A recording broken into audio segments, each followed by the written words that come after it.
You have seen him on Lowcountry Live, on Channel 4, Comcast C2's ShopTalk, and other programs discussing legal issues.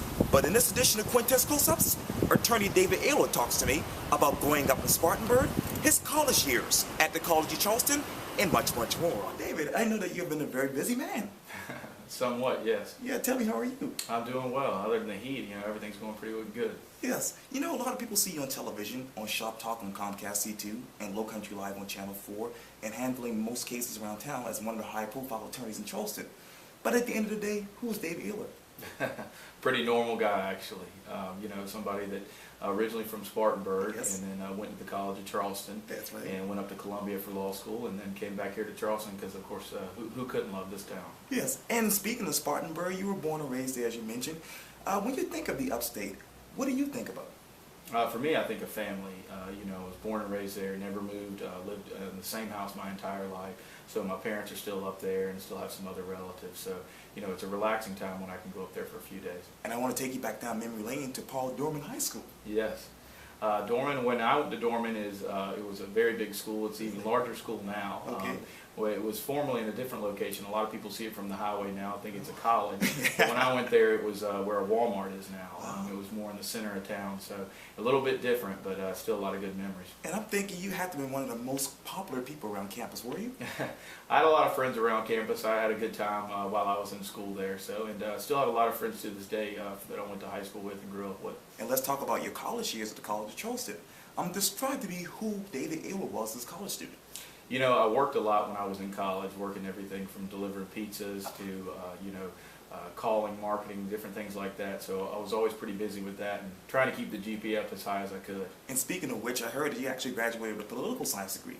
I did. I was very interested, in that field simply because there was such a diverse, types of study you could do as far as what periods you were doing, what countries, different things like that. So it was definitely a good major for me. And let's continue to walk down memory lane to law school at the University of South Carolina. Well, that was an interesting experience for me. I had taken a year off working in politics, which was really just working in campaigns and that sort of thing, and then moved in with some friends and started law school and kept real busy. Really wasn't supposed to be working your first year, but financially it was something I needed to do. So I worked at a bar as a bartender, a couple different places, and one of them was one where a lot of the state house folk hung out. So got to get to know a lot of politicians real well, and got a lot of funny stories. Maybe ones I can't share on camera. But sure. It was definitely a good experience. And speaking of politics, I read too that you actually worked as a clerk for the South Carolina Senate Judiciary Committee.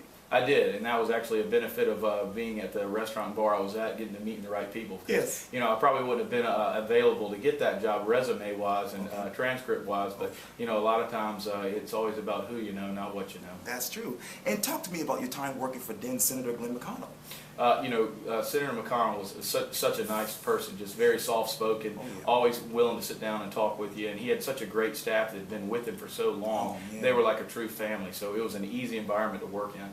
And later you worked for the retired Robert Carr, who was a judge at that time. Right. I actually got to know Judge Carr when I was at the College of Charleston. He was an adjunct professor there, and I took as many of his classes and any other adjuncts as I could. And after the first year of law school, I was looking for a place to go, and he was able to let me come on and intern there, and it was a great experience. And since then, they've actually established an internship there with the magistrate judges, so it's worked out really well for the Charleston Law School.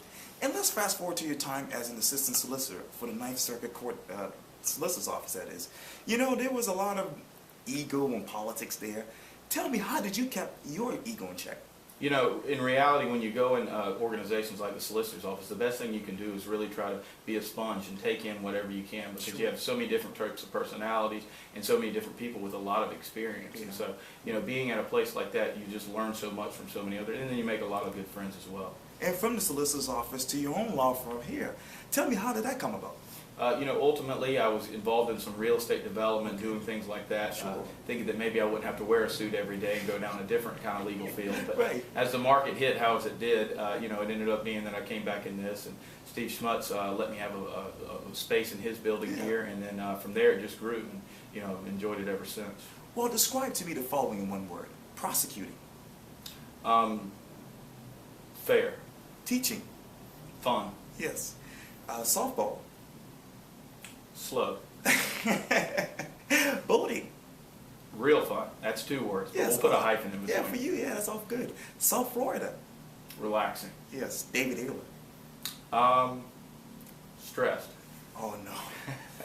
That's what South Florida's for, though. Yeah, for the beaches and everything. Yeah, Exactly. absolutely. Well, you know, we know that you love law and you love softball, and of course you love South Florida. But what else is something that people don't know about you? Well, a lot of people probably don't know that I have an 8-year-old son, or they don't know much about him. And you know, my son lives here locally in Charleston. Great. His mother is married and lives in Mount Pleasant, and we work together with him all the time. And so a lot of times I enjoy just relaxing with him, watching movies, hanging out, you know, just getting away from everything. Yeah, that's another stress reliever. Yeah, absolutely. Except when he's eating too much candy or something, then it's a little bit stressful. Stressful, yeah, yeah, that's true. Well, you know, I read too that you actually are involved with the community, from the YWCA to the Boys and Girls Club of America. Tell me this, when you already serve your community, but tell me this, why do you have to give back to your community that you already serve? You know, for me, giving back to the community is very important. You know, my family's always done it. My dad's been a member of the Lions Club organization for his whole life. And, you know, just seeing that and being involved in the Boys and Girls Club when I was in high school and continuing to, you know, get involved with different groups. I really particularly like working with youth of different types. Sure. And, you know, also, since we're here and it's summertime, as you mentioned earlier, a lot of trouble happened a lot around here. Is there any advice that you get somebody to avoid, you know, DUIs, dog bites, you know, car accidents? The best thing that you can do, and it's obviously easier said than done, is not put yourself in the position that something like that can occur. Oftentimes, people that are very good people get caught up in very bad situations.